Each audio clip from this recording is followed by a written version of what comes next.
I mean, what he was basically both of them were given an opportunity to repeat endlessly their basic campaign positions on everything. There was I thought maybe one unusual question asked the whole time, and that was the question about, you know, would you go to Israel's aid if they were attacked by Iran, and they managed to evade the question. So the rest of them were all standard questions about health care and taxes and all that. And McCain tried to make the case over and over again that he's experienced, as he said in his closing statement, which I thought was probably the most effective thing he said all evening, that he was experienced, that he's been there before, and that Obama has never done anything and has no experience. That's an old argument, and it didn't change the game.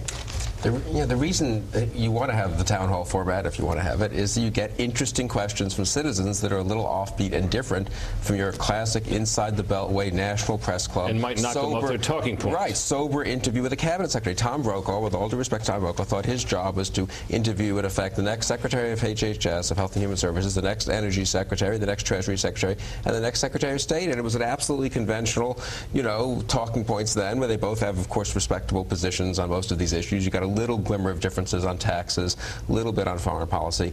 But I really think it did a disservice to the campaign, and since McCain is behind, frankly, a disservice to McCain, because these are two very interesting people. And when you elect a president, you're electing an individual, and you'd like to know something more about them, their character, their judgment, their background.